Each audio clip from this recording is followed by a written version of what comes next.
Regresamos con Pebeo Radio, la 91.9 de la FM, la radio con fe. Esto es Carmen y RBK. Estoy con Carmen Alvarado, mi nombre es Ricardo Vázquez Kunze, RBK, y estamos en una entrevista en vivo con el abogado especialista en Derecho Constitucional, socio del estudio Galvez Monteagudo, Jan Verheye. ¿Qué tal, Jan? ¿Cómo está? Ricardo, Carmen, muy buenas noches. Muy bien, muchas gracias por la invitación. Gracias por estar aquí. Por estar acá. La bancada Perú Libre ha presentado un proyecto de ley para restituir la inmunidad parlamentaria. Tal vez nuestro público no esté muy enterado de cómo funciona la inmunidad parlamentaria, ni de que esa inmunidad ya no era total, sino era parcial. Entonces tal vez usted nos pueda dar un contexto para luego ver si esto es positivo o negativo. Muy bien, muchas gracias nuevamente por la invitación. Y antes de tocar el tema, yo quisiera plantearles una premisa al público y a ustedes. Estos temas hay que tratarlos desde el punto de vista de la antropología política más que desde el punto de vista jurídico. Por el tema de la pugna de las estructuras de poder, su modificación y su adaptación. Como se está viendo no solamente en el tema de los proyectos de ley, que son materia de la presente entrevista, sino también los que han sido materia de cuestionamientos hace un par de semanas atrás respecto de la restitución de las facultades de la Policía Nacional en el tema de la investigación preliminar. Entonces, las estructuras de poder están hablando y están modificando las reglas de juego o están volviendo a utilizar reglas del juego que ya se han venido dando desde el 21, con la modificación del artículo 93 de la Constitución, que habla efectivamente de la inmunidad parlamentaria. Hoy por hoy se encuentra vigente el artículo 93 con la modificación que establece que solamente los congresistas, por los delitos que cometen en su función, van a ser sometidos a la jurisdicción y proceso de la Corte Suprema. Y los congresistas, antes de asumir el cargo, van a ser sometidos a la competencia o jurisdicción del juez o fiscal penal de turno. Y eso es en caso que haya un delito de por medio. Un delito común de por medio, ¿no? Hoy por hoy, esta iniciativa legislativa de Perú Libre no es nueva.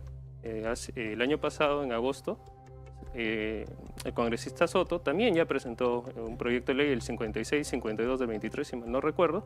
Solamente que este proyecto de ley va un poquito más allá y ahí quería centrarme antes de pasar a hacerle el panorama respecto a las diferencias entre uno y otro, cómo funciona la inmunidad parlamentaria. Básicamente la inmunidad parlamentaria es una prerrogativa histórica que se le da a aquellos tipos de personas que ocupan cargos políticos o de elección política para que estos puedan ejercer una función de control político y tengan un alcance que les permita realizar sus funciones sin que estén sometidos a presiones u amenazas de los poderes sobre los cuales hay supuestamente un equilibrio de poder. Estamos hablando de poderes con autonomía constitucional, Tribunal Constitucional, Poder Legislativo, Contraloría, entre otros, y aquellos que tienen autonomía constitucional delegada. Por ejemplo, el Ministerio Público, que textualmente no lo dice la Constitución, entre otros. He escuchado muchos congresistas que hacen referencia a que tienen amenazas o sufren de amenazas, no solamente de las instituciones que los investigan por mandato constitucional como la Fiscalía o que los procesan como el Poder Judicial. Sin embargo, esta característica amenaza no está diseñada o recogida dentro de este espectro del artículo 93 de la Constitución. En todo caso, tendría que evaluarse, como les dije, a la luz de la antropología política. ¿Dónde está el peligro en este nuevo proyecto de ley? Este nuevo proyecto de ley va un paso más allá del proyecto del congresista Soto. En el proyecto del congresista Soto hacía referencia a dos tipos de inmunidad, a la de ser procesado y detenido. En este caso, la inmunidad o lo que se busca restituir va sobre tres: que no lo investigues, no lo proceses y no lo detengas.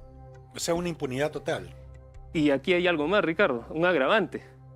En la norma vigente es desde que asumen el cargo de congresista.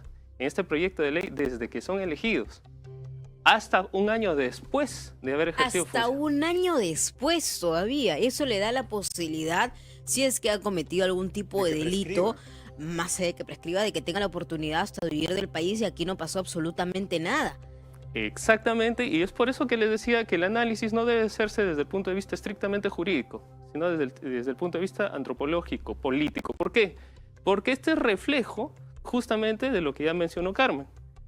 La norma que se publicó el año pasado por iniciativa del congresista Soto respecto de la suspensión del plazo prescriptorio por máximo 1 año calza perfectamente en el proyecto de ley que se está presentando y que se busca aprobar.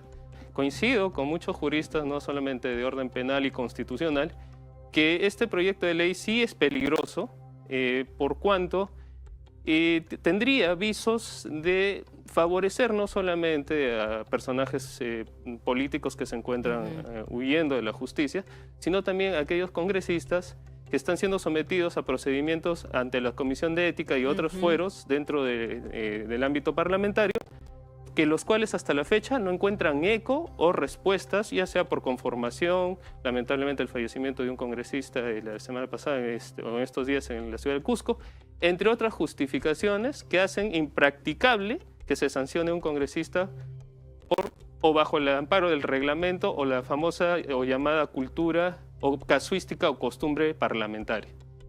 O sea, prácticamente es un escenario, o sea, como usted lo ha relatado y descrito, un escenario más allá de la impunidad, pero también de la vergüenza, ¿no?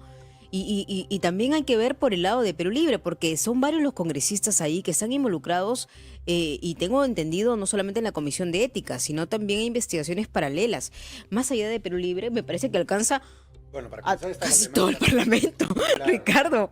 Entonces, vamos a ver cómo procede y evoluciona este proyecto de ley que ya se presentó. Y como le dijo el doctor, no es nuevo, no es nuevo, pero que se trae en el escenario como antesala también de las elecciones que tenemos en el 2026. Entonces hay que tener mucha atención porque se van cambiando las miradas, teniendo en cuenta también lo que ha pasado con Dina Boluarte, que no es casualidad, en política nada es casualidad, y muchos están apostando y viendo ya una perspectiva de una visión 2026. Es por eso que quieren sacar cuerpo y esas alianzas se vienen perdiendo. Y vamos a ver cómo van a influir en los proyectos de ley. Ahora, hay otro tema, antes de que seguramente Ricardo va a hablar de la Junta... de la Comisión de Constitución del nuevo Código Procesal Constitucional. Quiero hablar de Martín Vizcarra, porque ha presentado un recurso de agravio, tengo entendido, agravio constitucional. ¿Qué significa esto? Esto contra la limitación de 10 años por caso de vacuna gay, porque ya la Corte Suprema había ratificado esa inhabilitación y Martín Vizcarra salió en los medios de comunicación, también a través del TikTok y redes sociales que siempre utiliza todos los días, podríamos decir, y dijo, yo voy a postular en el 2026 con esa seguridad, y dice el Tribunal Constitucional lo va a ver. Pero ¿qué significa para poder entender ese recurso de agravio constitucional y cómo se proyecta y cuál es el tiempo, los plazos que podría tener el TC para poder resolver este caso de Martín Vizcarra? Primero empiezo por la postulación del señor Martín Vizcarra. Cierto, actualmente no estamos, el Jurado Nacional de Elecciones no se encuentra con el cronograma habilitado para la presentación de los candidatos para las contiendas electorales presidenciales, senatoriales y diputales del 26. Es verdad. Ahora en octubre empiezan el tema de la presentación de candidatos para gobiernos regionales y locales. Estamos por ahí de acuerdo. Respecto a qué significa el recurso agravio constitucional, es un recurso extraordinario que se presenta ante la Sala Superior Constitucional que emitió la sentencia de vista declarando infundada o improcedente una demanda planteada, una demanda de amparo en este caso, planteada por una persona que cree o que supone o que de alguna otra manera señala que hay amenaza a sus derechos fundamentales para que el Tribunal Constitucional emita una resolución, ya sea anulándola o ya sea revocándola. He escuchado toda la mañana que en los medios de comunicación usan la palabra anular, y creo que es como parte de la función educadora debemos señalar que el término no es correcto, porque anular como competencia del tribunal solamente son temas de orden procesal, mientras que revocar es respecto del fondo de la sentencia. En este caso, en el caso de Martín Vizcarra, ha perdido en 2 instancias. Básicamente han declarado improcedente de su demanda por 3 elementos fundamentales. Él señala que se le ha inhabilitado sin que antes se le inhabilite penalmente, desconociendo la figura de la inhabilitación política que ha sido emitida por el Congreso y ratificada por el Tribunal Constitucional en una sentencia como precedente vinculante, y también por el nuevo Congreso, que también lo sancionó con una inhabilitación de 5 años por el tema de no haber declarado sus acciones cuando había postulado para o era ministro en el gobierno de Kuczynski, y esa sentencia todavía se encuentra en el Tribunal Constitucional. Ahora, ¿qué busca a través de ello? Busca que el Tribunal Constitucional emita un pronunciamiento de fondo. En lo que va a hacer el Tribunal Constitucional es disponer que se retrotraigan los efectos de su inhabilitación hasta el momento que se cometió la vulneración de sus derechos. Ajá. Y no es anular, no es modificar, sino... Y lo que implica es que por el tiempo transcurrido ya se habría declarado o afectado íntegramente su derecho, y es por eso que el Tribunal Constitucional tendría que emitir una sentencia reparadora. Ajá. Ya no una sentencia retrotrayendo los efectos hasta el momento de la comisión del vicio. Ahora, conociendo la práctica del Tribunal Constitucional, se tiene que primero que las 80% de las demandas de amparo no prosperan, se quedan en calificación. Y para que vayan al fondo del asunto es muy residual.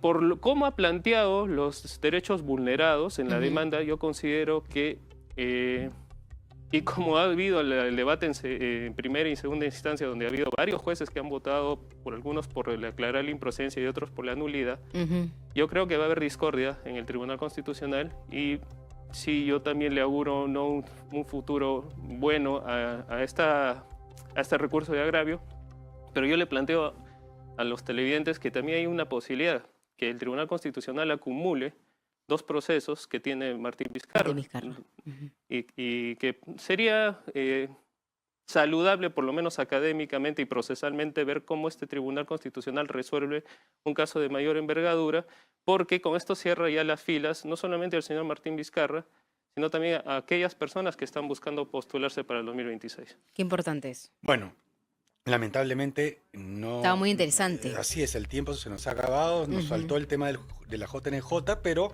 le agradecemos mucho a Jan Verhey, abogado especialista en Derecho Constitucional y socio del estudio Galvez Monteagudo. Muchas gracias, por doctor. sus apreciaciones sobre los temas planteados. Muchas gracias, doctor.